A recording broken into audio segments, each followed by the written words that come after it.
Welcome to this episode of Full Circle, a show where we confront Canada's most pressing challenges and societal issues alongside some of our country's leading thinkers. I'm your co-host, Anthony Viel, and I'm a partner at Deloitte Canada in Chile, and I'm thrilled to have you as our listeners join us. In this first episode, we're going to jump right into that societal issue that is affecting all of us, being uncertainty. Our goal is to help and inspire Canadians feel more positive about a future for the next generation. I, alongside my co-host, Raman Rai, had the pleasure of sitting down with Martha Hall Findlay to chat about public trust. Martha is the director of the School of Public Policy at the University of Calgary and the James S. and Barbara A. Palmer Chair in Public Policy. Prior to joining the School of Public Policy, Martha was Chief Sustainability and Chief Climate Officer for Suncor Energy, and she was President and CEO of Canada West Foundation. She has also served twice as a Member of Parliament. Martha's expertise in sustainability, community relations, and public policy makes her a perfect person to discuss how institutions and organisations function, to shed light on disparities in Canada, and to inspire positive change for a better future. My co-host in this episode was Raman Rai, who's the Industry Managing Partner for Financial Services at Deloitte Canada in Chile, and who's done extensive work driving purposeful growth and innovation across that industry and sectors globally. Please enjoy this episode of Full Circle.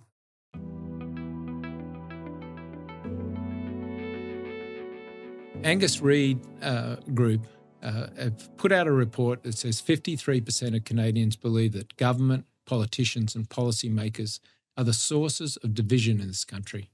This finding highlights the need for institutions, I believe, to address the lack of trust and work towards building a united and inclusive society.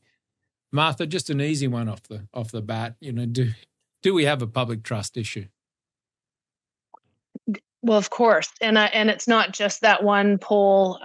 We've seen a number of polls over the last few years, and the challenge that I see too that has evolved with some of this polling is that we can no longer point to specific areas of lack of trust. It used to be big bad corporate, or it used to be the banks, or it used to be telecom, or it used to be politicians. Now it's pretty much everybody. And we're even seeing drops in trust in academics and professionals. Don't take this the wrong way. I think we all feel need that every day.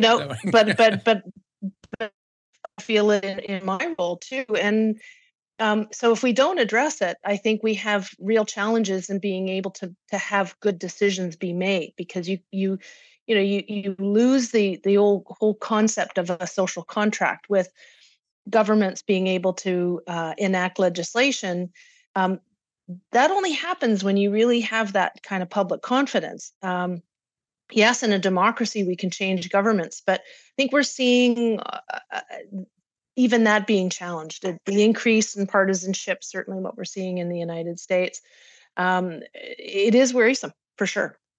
It's interesting where you just went, and apologies, I'm getting on my soapbox here right now. But this concept of trust relating to also having that obligation in a democratic society to have your voice heard, to vote, to actually give your elected officials a mandate. I find that troubling too, as somebody who's a recent Canadian, if you will, particularly a recent Canadian who read their obligation on having to vote, and being able to, what is there a reflection there of trust on not coming forward and voting? I think it is, and I think you see it in by-elections.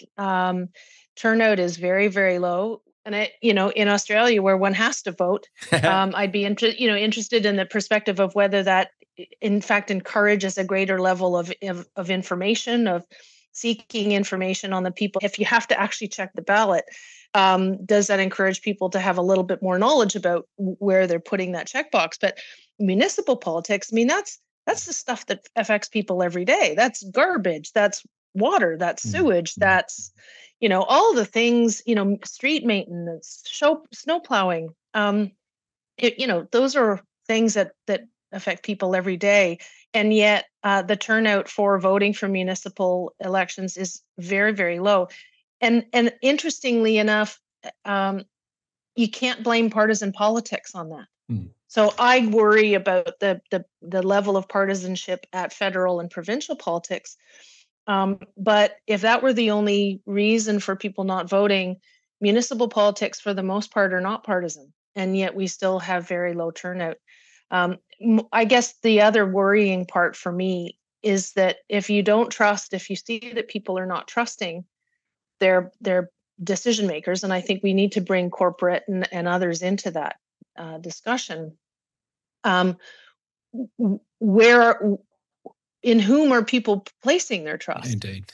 And that other side of the equation is that increasingly it's influencers, it's people on Facebook, it's friends, it's family, which might be lovely, but they're not necessarily the ones who have the deepest knowledge and awareness and understanding of the issues. And so we have, on the one hand, a lack of trust in the institutions and the organizations that really we ought to be trusting more, and an increase in trust in people and sometimes organizations that are not necessarily should not be as trusted.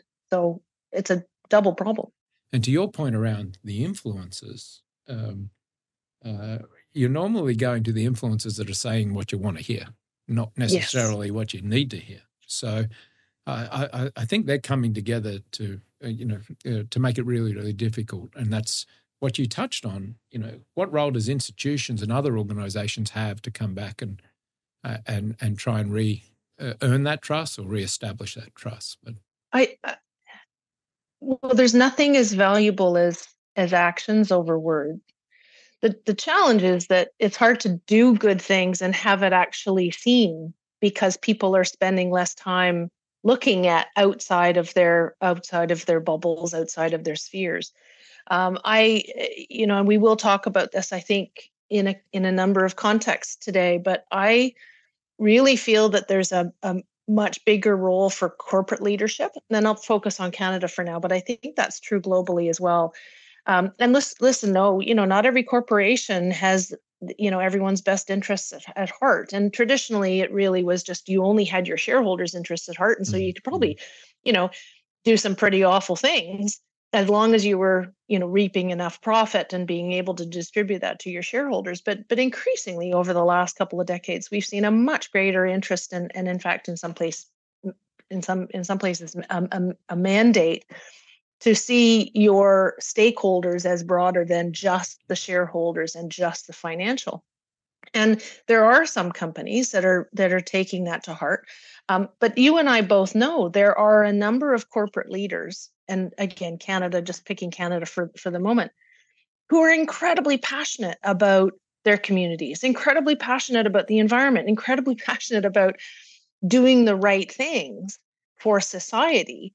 And they tend to let their associations, whether it's chambers of commerce, whether it's for large corporate in Canada, the Business Council of Canada, do the speaking. And those voices may be incredibly good, but it's a very small number of people, whereas we have a lot of corporate leaders in Canada who I think really should become more engaged. Often I'll hear real concerns raised about exactly what we're talking about. Where do we see the trust? Where do we see the decision making, that social contract? Where do we see the ability to make sometimes tough decisions and make sure that people are on board with those decisions being made? But then they bemoan the state of politics. And every time I'm now finding myself, we need you to be engaged. You, corporate leader, who's passionate about your community, passionate about the environment, passionate about all these things. We need you to step up. We need you, either yourself personally or your company or what your company is doing, to become more engaged. There is a caveat to that, though. If it is seen to be, if that greater level of engagement is seen to be checking a box, or it seemed to be, I need to look better, and it's not honest and it's not authentic, it could backfire. So that's a real concern. I just know that there are an awful lot of people in this country who are very authentic and who would be very much authentic and honest in their engagement. It's just, what does that look like? I don't actually know. It's easy for me to say. I don't actually know what that should look like. But I can't help but thinking that there's an opportunity there. For more corporate Canada to be at the table is what I'm taking away from that, Martha. And maybe not even at the table, but in public. Yeah. Right? Just to make the distinction, because we talk about, well, these are the decisions being made at the board table. These are the, yes, I do think that there are opportunities for corporate leaders and corporate Canada in the sense of the variety of institutions to be more engaged and not, frankly, throwing hands up and saying, oh God, politics, right? For sure. It's, can I scratch on something you've mentioned 2 or 3 times here, Martha, and then I want to get into something else that you said, but social contract. You want to just, for our listeners, just give a bit of an overview of what it means to you when we talk about social contract? Well, there are lots of philosophers who've done this a lot more articulately and more succinctly than I can. That's all right. You're amongst friends here, Martha. Just in our Canadian democracy, there's an understanding that once we collectively have voted for the politicians who end up in office, that even though they may make decisions that aren't perfect for us or perfect for that or perfect for that, the contract we've entered into is that they have the right and the responsibility to enact legislation, to put in regulatory restrictions, etc. If that social contract is lost, then the whole system falls down. And I think that relates back to the point that I made there earlier, that if there's only, for want of a better word, 30-40% of folk participating in voting, it's going to be very hard. 60% are opting out perhaps of that social contract in doing that. One thing else you said, and Raman, I'm sure you have a perspective on this as well, it's being engaged and having a voice as corporate leaders is important for sure. But you mentioned about the many passionate, authentic leaders that are doing more than just say. They're actually getting out there and actually making it happen. And whether it's commitments to climate, other stakeholders, reconciliation, or otherwise, I think it's almost like one part say, 2 parts do. Would be the way I sort of look at it. But I don't know if you have a perspective on that. For a recipe, I think that sounds good. What I would suggest is that we have an awful lot of people in this country who are still, even if they're saying, they're still not either saying it publicly enough or they're not doing. And that's the dilemma. I don't know what it looks like. We have business associations, we have places where corporate leaders can gather and talk about the main issues of the day. But I find an increasing number of the ones that I engage with feel increasingly concerned, but also feel a bit powerless.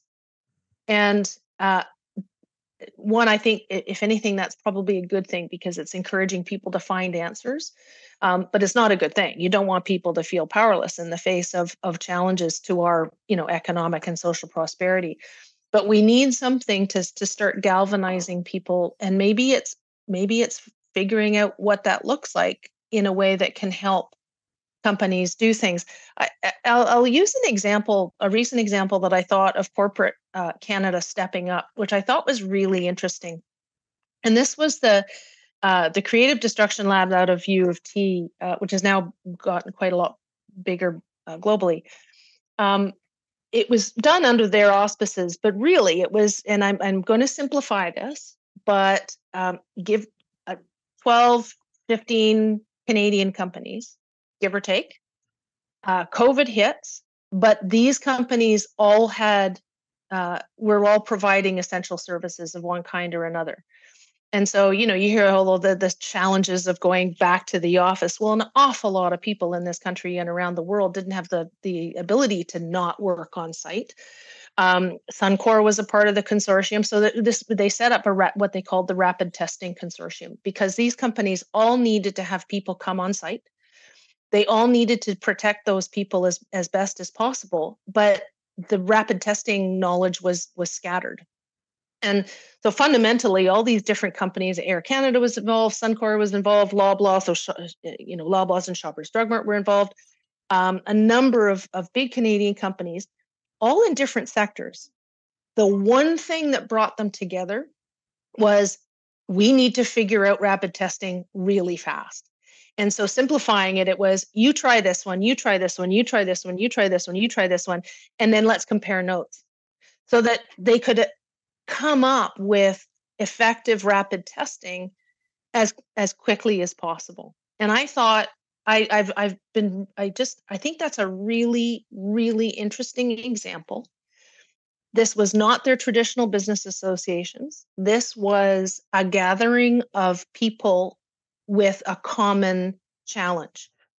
And it was pretty cool. I just thought that was just a great example of corporate Canada getting together and collaborating, where these organizations wouldn't necessarily have had a whole lot of other stuff in common.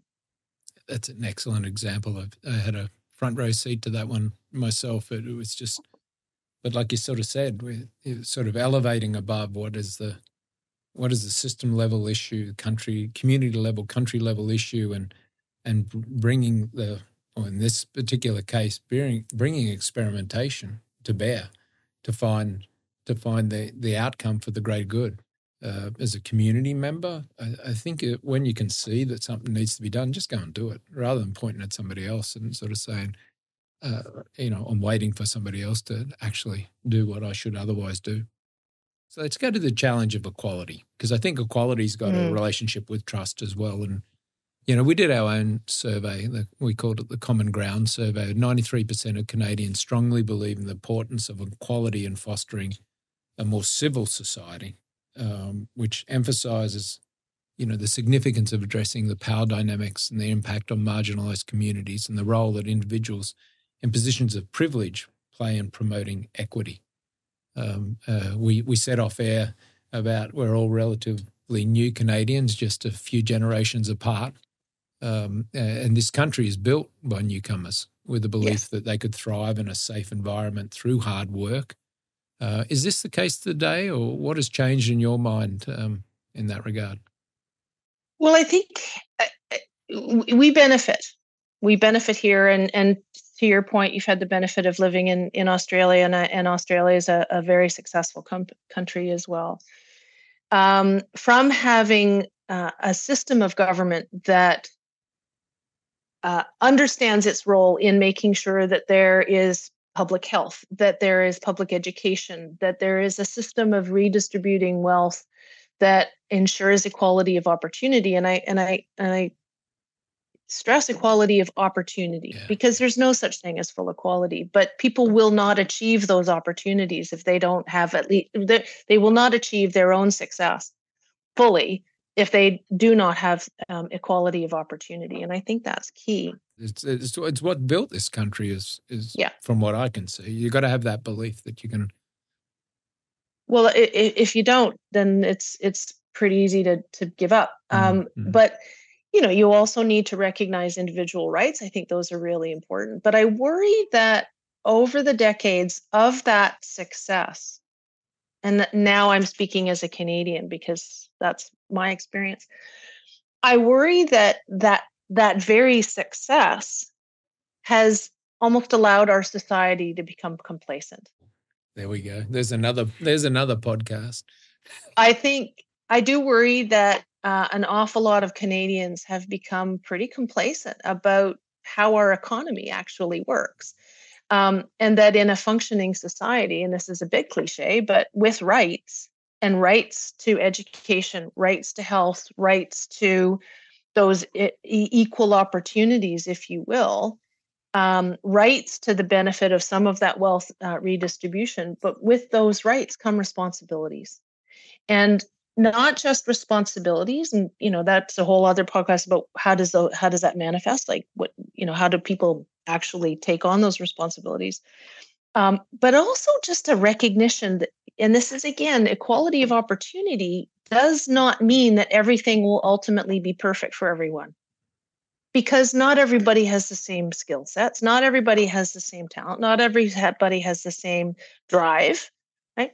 And so it is something I think we've lost a little bit, that with rights come responsibilities, and not everything's going to be perfect. And it's up to each one of us to work at what we need for ourselves and our families, but also for our communities.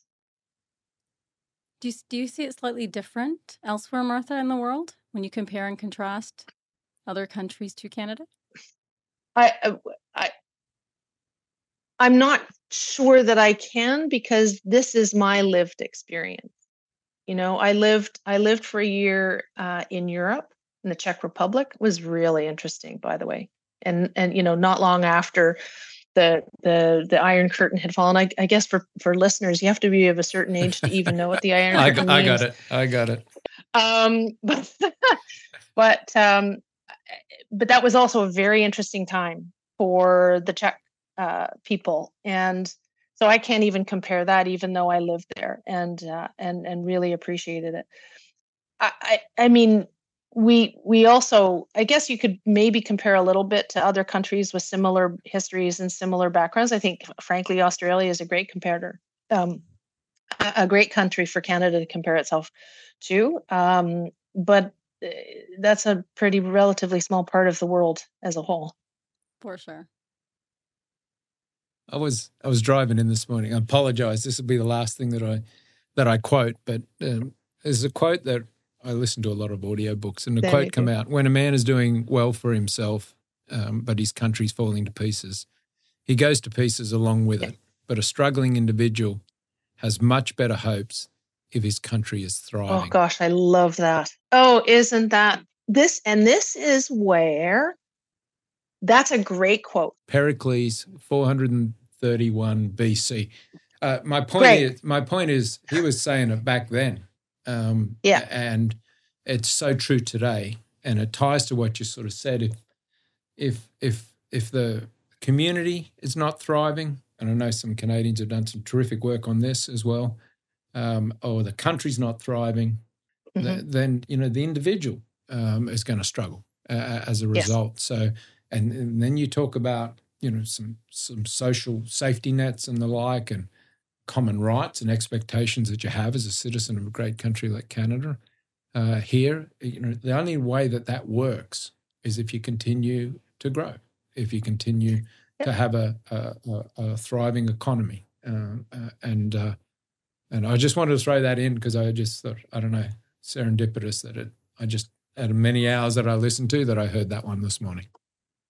Well, that's brilliant, and we'll forgive Pericles for referring to man and not men and women. Indeed.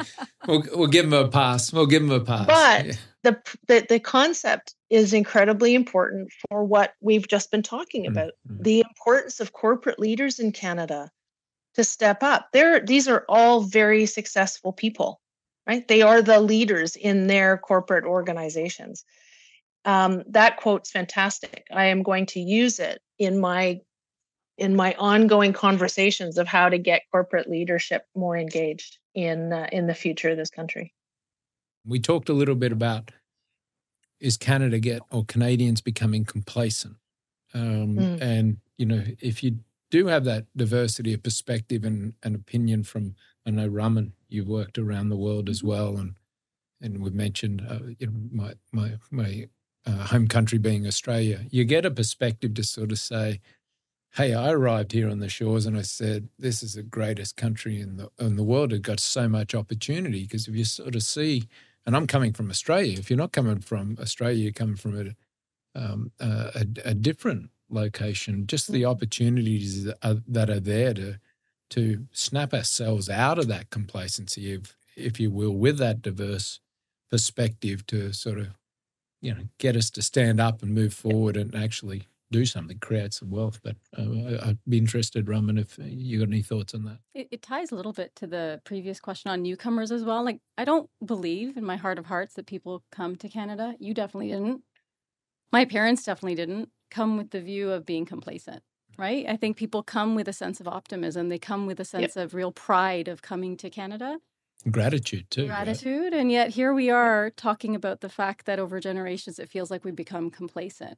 So the big question for me, and I'd love your perspective, Martha, on that, is why? Like, what is it that happens between the time that people choose to come and they say, yes, we're going to come, we're going to make something special happen from a livelihood perspective for their personal selves, but also for their families and maybe even sending connections back home. But they come with a real, fire in the belly, so to speak. Yes. And the bit that's been noodling on my mind, and I had the privilege of living in the UK for 10 years and coming back to Canada, is we have such a privileged position of being such a globally diverse, microcosm. We are the world. Yes. And it's an untapped resource. What's holding us back from just being world class across a number of different dimensions, including today on certainty and public confidence? Well, your comment about the diversity of backgrounds of people living in Canada is so true. I mean, that diversity, and it is often diversity of opinion because of backgrounds, because of how long somebody's been here, what they had to leave, why they had to leave their home countries. And I think an awful lot of the attitude in coming to a new country is the stuff you had to leave behind in order to make a better opportunity for your family, right? That affects a lot of people's views. I do think what happens over generations is that, and you don't want people to have to fight for things. It's lovely that we have a society where people, we do have a social safety net. We do have those protections, but the people who left awful situations, who talk about how they came to Canada in their 20s or 30s or a little bit older, but had their kids grew up here.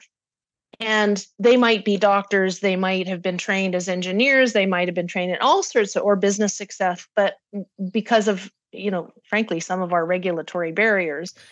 but they're here and telling me about their 4 kids, all of whom have graduate degrees, and how they put these kids through school and they had these opportunities. Each generation after that has had to fight less. That's a generalization, but my point, I think, is that unless we find ways to remind people and reinforce the fact that this is not for free, like this opportunity we have in Canada didn't just happen on its own and doesn't continue to happen on its own, that we all have rights, but we also all have responsibilities, is a really important thing. What I find striking is that, to your point, people who are new and have left places or situations that are not so supportive, get it. They get the fact that this is just not a freebie. This is not a, we can't make the assumption that this just happens. I think I'm going to make a segue here. That encouragement that you got to keep going, that you got to keep putting in, you got to keep sacrificing, if you will, you got to keep building. It sort of relates to is it a myth or is it not a myth, and how Canadian organisations get to a certain size and then they stop growing, if you will, or they exit that company. We were talking a little bit there before about why don't Canadian organisations stay here for longer and build bigger organisations such that we keep Canadian talent and we keep Canadian pride in our communities to thrive and prosper. But there's a little bit of that in there as well. We've got to keep the hunger up, if you will, because that's really, I think, the secret sauce for Canada, or has been in the past. Certainly, as a contrast, people use the United States as an example of a society where there's a lot more drive, there's a lot more risk taking. Maybe it is partly that generational thing. Maybe it's that there's and this bit devil's advocate here, because we have such a good country and we have a good society and we do have these opportunities, but also that comfort of, the public health system and public education and all of those things that, and you don't want people to be hungry, to your point, like, where's the hunger? But on the other hand, there are lots of people who say, gosh, it's pretty great not being hungry. It's pretty great. I can run a successful business. I can build it to a certain point, but gee, I want to spend more time with my kids. And so I'll sell it to some big American company. And we're very critical. We can be very critical of that. How come you're not growing your company bigger? How come you're not, driving harder? As a society, from an overall economic perspective, we would love those people to be building more, to be driving more. But maybe it isn't always worthy of criticism. Maybe there's an element of people understanding that there is more to life than just making money. I would say part of the challenge that we see is not so much. I mean, there is that there's a clear challenge of Canadian companies getting to a certain size, not going public, but rather selling out to and often to Americans, partly because the U.S. markets are so much bigger and the U.S. investors are so much bigger. So there's a bit of that, the elephant in the mouse. But we do, I think, have a problem in Canada. And again, this is, if we see a problem, what are the solutions? What are the things that we can come up with that would constructively help? And we do have a challenge in Canada of small companies having the wherewithal to get to become medium-sized companies. And there are some things, or companies not going public, but just focusing on private equity. There are things that we can do to change that. There are certain regulations that we can change. We have regulations that basically encourage small businesses to stay small, through our capital gains systems, through our various incentives. We have a regulatory system that makes it brutally difficult to go public and stay public. So there are some things that we could actually make concrete changes to. There are other things like, why is our society attitudinally not driving hard enough? That's a much harder nut to crack. I often reflect on that, public, private, the importance of a thriving community and pillar organizations in a community to make it thriving. I know there's theories of people like Zita Cobb who would sort of say, a thriving country is a build-up of thriving communities, as well. So, and you mentioned that we do small, medium, very, very good in this country. Very, very, very successful enterprises, and then I also think about this demographic shift, which is something that I'd studied earlier in my career. But, the thing that we knew was going to happen is now happening. And that impacts small businesses too, the transfer, if you will, to the next generation, or as is often the case, not.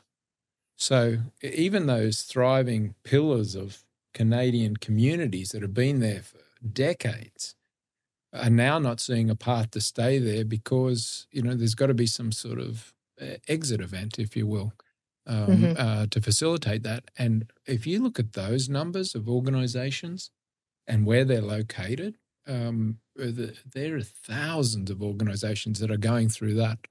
And these are the business owners that are between, 55 and 65 years of age with no obvious succession plan in place and the like. So to your point, we've got to get this right, because we've got to get that risk taker. That's, what did you call it, Raman? Fire in the belly. Risk taker with fire in the belly, with the adequate support and incentives to take on these foundational pillars in each of the communities to succeed. Well, and removing the disincentives. Because there are some. I mean, we do have regulation is really important. Don't get me wrong. You need it, It's a balance, isn't it? But when it takes you 258 days different to build a warehouse 200 kilometres apart across the border with the US and Canada, 250 days is a lot of missed opportunity. So I do have one last question, and actually it's for both of you, AV, and yourself, Martha. And that question is, we've covered a range of topics today, kind of talking a little bit around inclusion, and we started the conversation on uncertainty, public confidence, and yet we did circle back a couple of times to the same thing, that ultimately it's our responsibility. So both as individuals, AV and Martha, what do you feel is important in the roles that you play both personally in your personal lives and your professional lives? What needs to be true for Canadians to thrive and we both maintain and increase social optimism? I think what we do as leaders, and so many people are leaders in their own spheres, what we do as opposed to what we say is so critically important. And how we do it is also critically important. And, I do worry that governments are becoming increasingly political and are less concerned about making decisions for the right reasons, but are making decisions more because of political reasons. And that means that people who have knowledge, who have expertise, who can contribute to the decision making that is needed, they just need to become more engaged. There are lots of things, but I am quite focused now on, interestingly enough, because I'm in academia now, I'm with the University of Calgary, but from a public policy perspective, trying to figure out how to get corporate leaders more involved. There's a tremendous amount of talent, a tremendous amount of experience, knowledge, but not enough engagement. And I will add a little twist to that. That doesn't mean getting together and complaining, and it doesn't mean going to lobby governments. We have certain current politicians who are very critical of lobbying. I'm critical more because the world has changed with the way people get their information. So right to our very beginning, who are people trusting? Who are people listening to?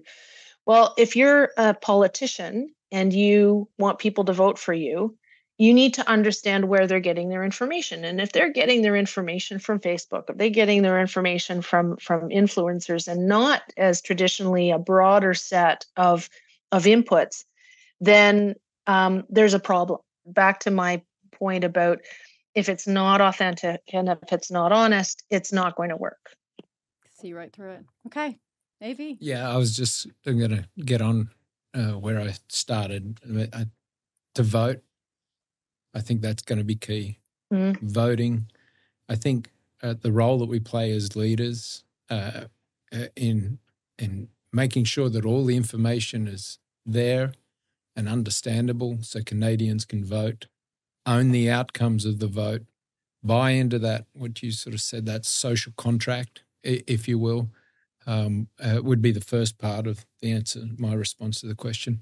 I think the thing that we as leaders in corporate Canada or all organisations need to buy into this premise that if those around us do well, all of us do well. If it's only you that are doing well, and that's going to involve a leap of faith. Some people will call it courage to be able to do that. Some people will say, do the right thing. I've heard it up here, pay it forward. I think we've got to buy into that, and we've got to stop talking about that, and we've got to lead from that. And you touched on something earlier too, Martha, which was, and Raman, we were talking about it as well, is the that recognition that it's not just about making money for our shareholders. It's a recognition that You can make all the money you want, but if society falls apart, that's not a good outcome. So how are you going to do it the right way, if you will, and how you do it with authenticity and credibility, I think is got to be key. So, doing that as a corporate, getting those communities thriving, having people believe in the opportunity that I have a shot. I think you sort of said an equal opportunity. I have a shot. With hard work, I can succeed. To me, that's not a new formula. That's how this country was built in the first place. So Yes. that'll be my response, Raman. And if I can just add, and this is an added dose of positivity into this. In my experience, people rally when they see others trying hard. If you see somebody else, especially somebody in a position of leadership influence, you see that person trying hard with passion and honesty and integrity, not only for themselves, but if you see those people working hard for their communities, right, in the public interest, or whether that be their local community, whether that be their province, whether that be Canada, whether that be globally, that's pretty inspiring and encouraging to others. Yeah, exactly. Yeah.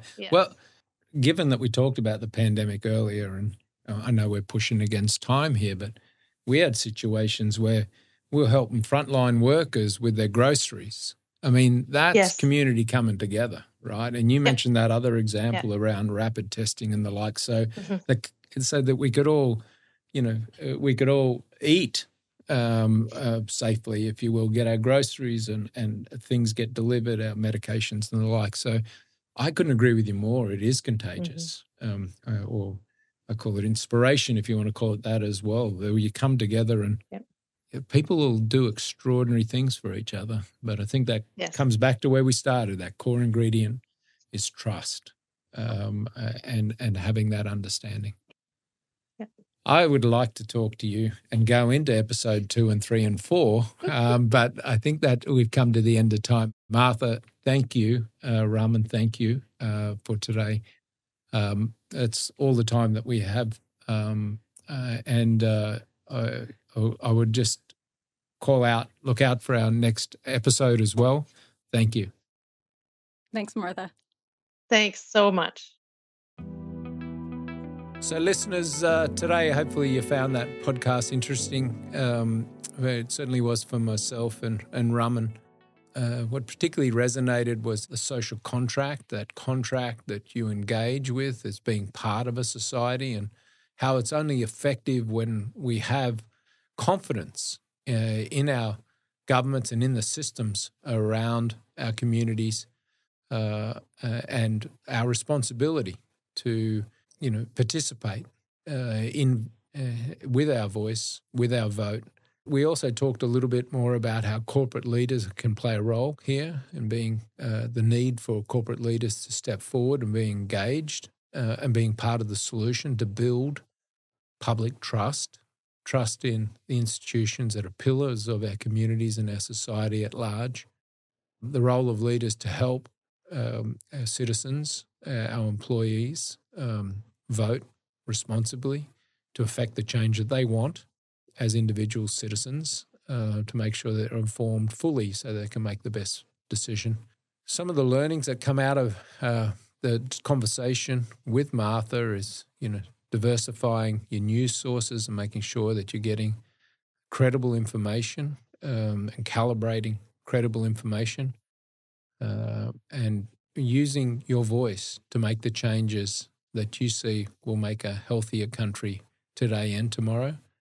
The second takeaway is something that I'm sure a lot of you listeners understand, is this concept that when others do good, you do good, and this concept of paying it forward, contributing to the collective for the benefit of the collective and yourself, ultimately at the end of the day.